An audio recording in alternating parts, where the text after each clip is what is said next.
हम लोग linear programming problem LPP के बारे में थ्योरी और प्रॉब्लम डिस्कस करेंगे। How to formulate. देखो, लीनियर प्रोग्रामिंग प्रॉब्लम में एक बात को ध्यान में रखना इंपॉर्टेंट है कि LPP is defined as a problem of maximising और minimising a linear function.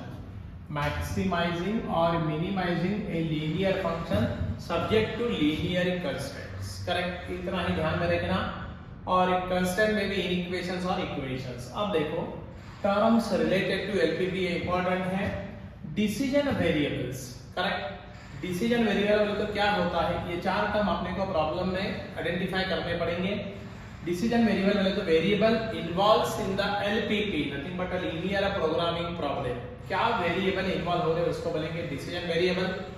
Objective function, आपको प्रॉब्लम में क्या निकालना है, मैक्सिमाइज और मिनिमाइज, राइट, डिपेंडिंग अपॉन। तो वो जो रहेगा वो आपका ऑप्टिमाइजेशन रहेगा फंक्शन में। ऑब्जेक्टिव फंक्शन क्या है वो। देन कंस्ट्रेंट, वो निकालने के लिए आपको क्या कंस्ट्रेंट दिए, क्या कंडीशंस दिए हैं, करेक्ट, उसको बोलते हैं constraint. And at last non negative constraint, nothing but in some situation the value of variables under consideration may be positive or zero due to imposed condition।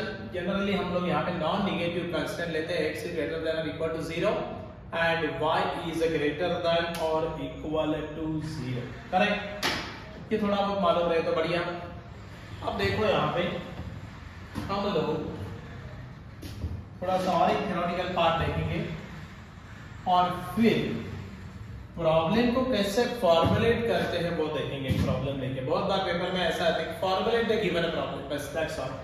इससे पहले एक बात देख लेंगे, mathematical formation of LPP। Correct, क्या करना पड़ेगा, problem में जो डाटा अपने को दिया है उसको आपको आइडेंटिफाई करके डिसीजन वेरिएबल्स क्या है वो देखना पड़ेगा या अज्यूम करना पड़ेगा, लेट बोल के, राइट, दैट इज xy और x1 y1 depends upon problem में क्या वर्डिंग दिया। Step number 2, identify the objective function. आपको प्रॉब्लम में क्या ऑब्जेक्टिव फंक्शन दिया है, मैक्सिमाइज दिया है क्या मिनिमाइज दिया है, वो जो फंक्शन है क्या निकालना है, व्हाट इज द ऑब्जेक्ट। सो उसको बोलते हैं ऑब्जेक्टिव फंक्शन को आइडेंटिफाई करो। तीसरा, डिफरेंट कंस्ट्रेंट्स या कंडीशन क्या दिया है वो आइडेंटिफाई करो। एंड उतना होने के बाद आपका पूरा प्रॉब्लम फॉर्मुलेट हो जाता है। पहले तो उसको फॉर्मेट में, मैथमेटिकल फॉर्मेट में उसको हम लेते हैं, उसको बोलते हैं formulation of LPP, that is a linear programming problem. Okay, see हमको with respect to our subject constraints खाली 2 वेरिएबल्स के बारे में हमको LPP आएंगे और दूसरा नॉन नेगेटिव कंस्ट्रेंट जो होते हैं, खाली अपने को non negative constraint x is greater than 0, y is greater than और इक्वल टू 0, इसी के बारे में देखना है। नॉन नेगेटिव कंस्ट्रेंट्स में हम लोग रिस्ट्रिक्टेड है। करेक्ट, बस इतना ध्यान में रखो। अभी हम लोग एक न्यूमेरिकल लेके उसका फॉर्मुलेशन कैसे होता है वो देखेंगे, चलेगा। Okay, so start with numerical.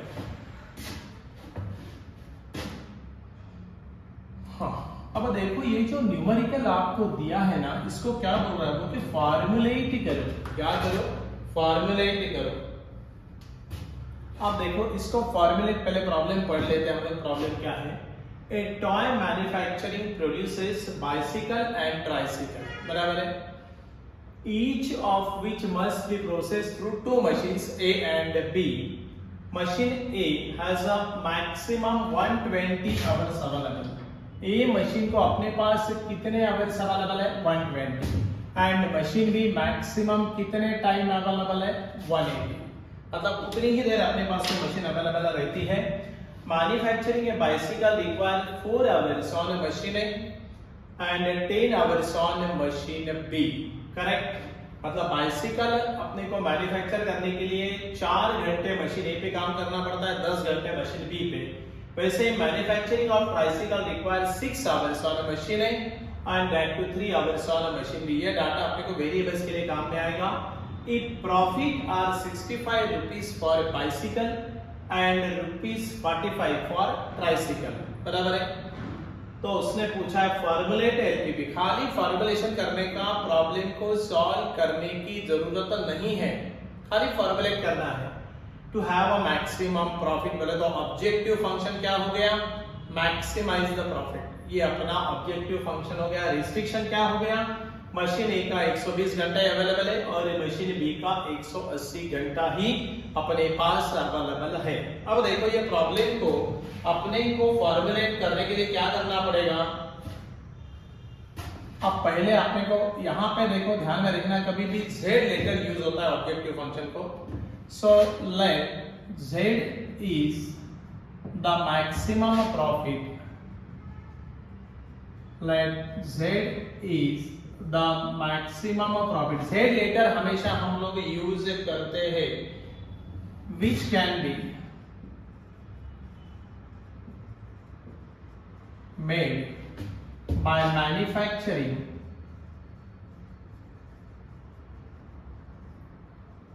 and selling X tricycles and Y bicycles respectively. Correct? Let Z is the maximum profit which can be made by manufacturing and selling X tricycles and Y bicycles.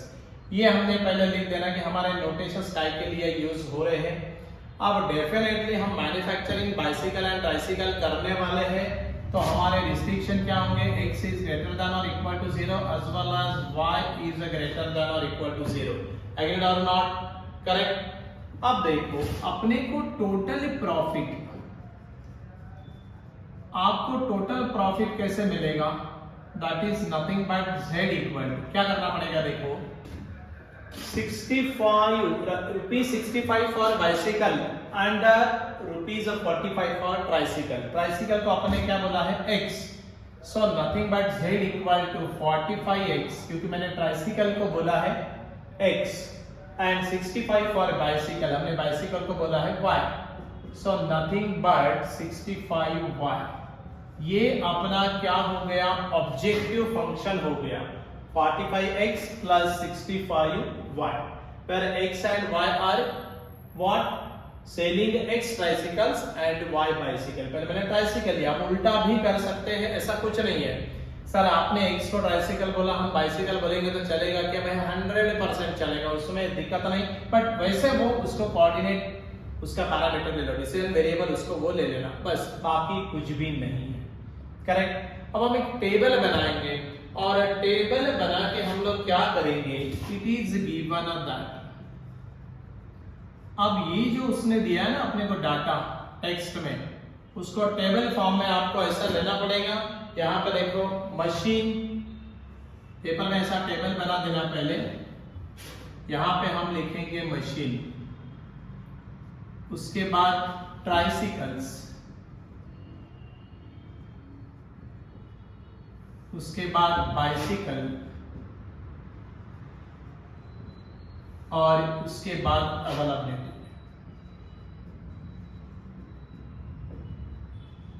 वो machine का कितना time अपने पास available है। Correct? अब देखो यहाँ पे हम लोग एक काम करते हैं, यहाँ पे ऐसा करेंगे, हम लोग एक टेबल बना लेंगे। सो टेबल बनाएंगे तो आपको जल्दी से डाटा फीड करना आएगा और डाटा से हम उसको आराम से मैन्युफैक्चर, मतलब उसको फॉर्मुलेट कर सकते हैं। देखो मशीन कौन से, एक ए मशीन है, एक B machine. Correct? A machine का कितना टाइम अवेलेबल है, machine A has a maximum 120 hours available. Machine A के 120 घंटा अवेलेबिलिटी इन आवर्स ऐसे कर देता हूं, ऊपर ही मैं आवर्स कर दूं, 120 घंटा अवेलेबल है। और मशीन जो बी है, machine B has a maximum 180 hours ऊपर लिखा है अवेलेबल। करेक्ट?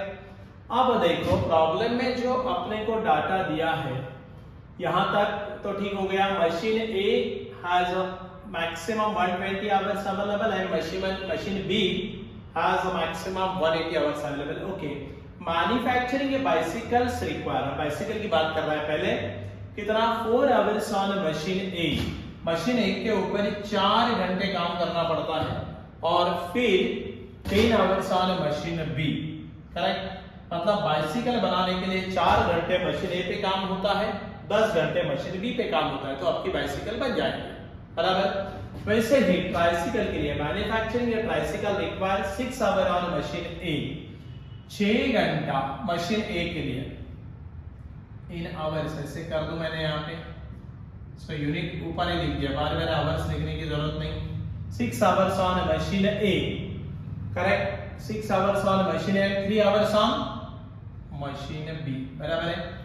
अब देखो ये टेबल बनने के बाद आपने ट्राइसिकल को क्या बोला है x और आपने बाइसिकल को क्या बोला है y, ये जरा ध्यान में रखना। आपने ट्राइसिकल को x बोला है, पैरामीटर आप बदल भी सकते हैं, और बाइसिकल को आपने क्या बोला है y। सो अभी यहां से हम इक्वेशन फॉर्म कर सकते हैं, देखो कैसे।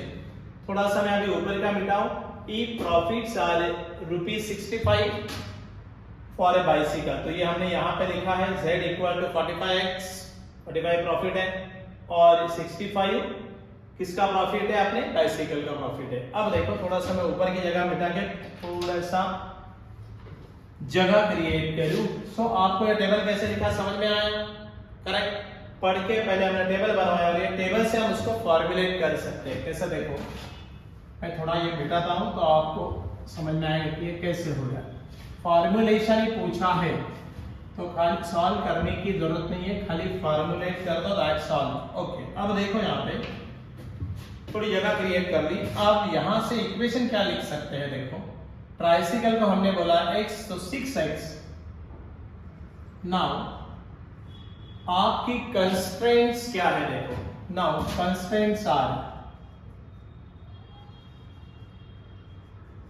कंस्ट्रेंट्स इक्वेशन में इनइक्वालिटी या इक्वेशंस में दिए जाता है। यहाँ पे देखो अभी कंस्ट्रेंट्स आर, पहला वाला क्या रहेगा 6x, ट्राइसिकल को x बोला है, प्लस 4y, ट्राइसिकल को हमने y बोला है, और अवेलेबिलिटी कितना है उसका, ए मशीन की मैक्सिमम अवेलेबिलिटी है 120 आवर्स। नथिंग बट क्या लिख सकते हैं, लेस देन और इक्वल टू 120, ज्यादा से ज्यादा 120, ये लेस देन और ज्यादा से ज्यादा 120, ये आपकी पहली कंस्ट्रेंट है।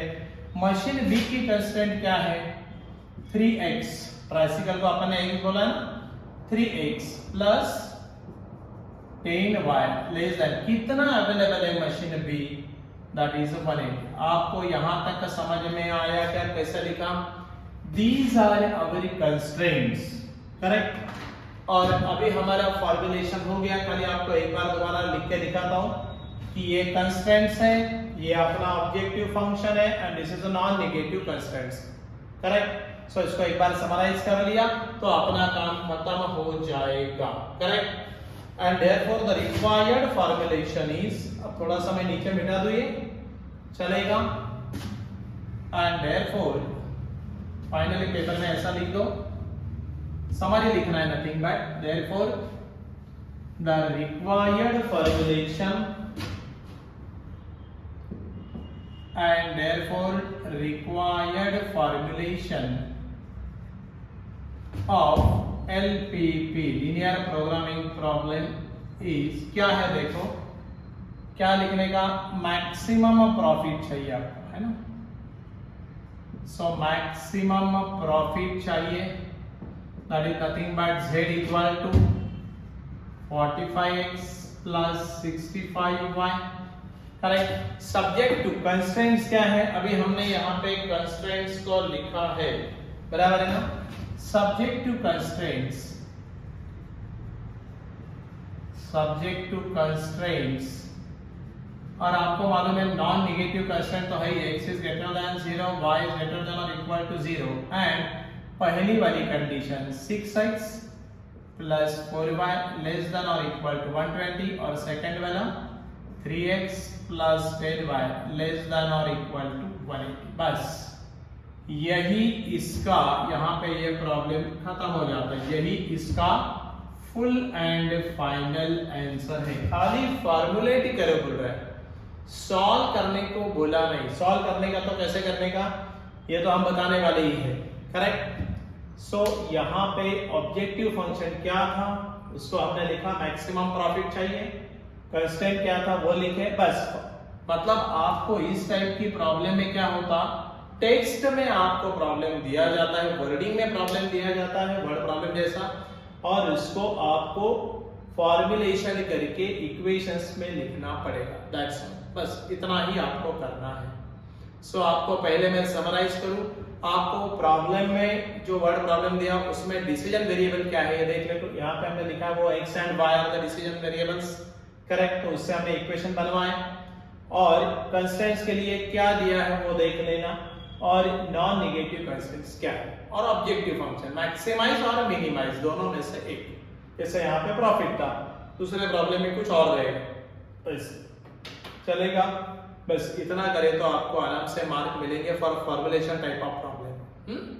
नो प्रॉब्लम, चलेगा। अब इसकी नेक्स्ट वीडियो में हम लोग ऑब्जेक्टिव फंक्शन जो ऐसा दिया जाता है कि भाई टोटल प्रॉफिट ये है या मैक्सिमाइज प्रॉफिट है, तो ये प्रॉफिट कैसे निकालते हैं ये हम नेक्स्ट वीडियो में देखेंगे। करेक्ट, चलेगा, नो प्रॉब्लम। अगर आपने इस चैनल को सब्सक्राइब नहीं किया तो सब्सक्राइब करो, लाइक करो, शेयर करो, कमेंट दे दो, राइट। वन बाय वन हम सारे वीडियोस रिलीज कर रहे हैं before your exam as early as possible, चलेगा।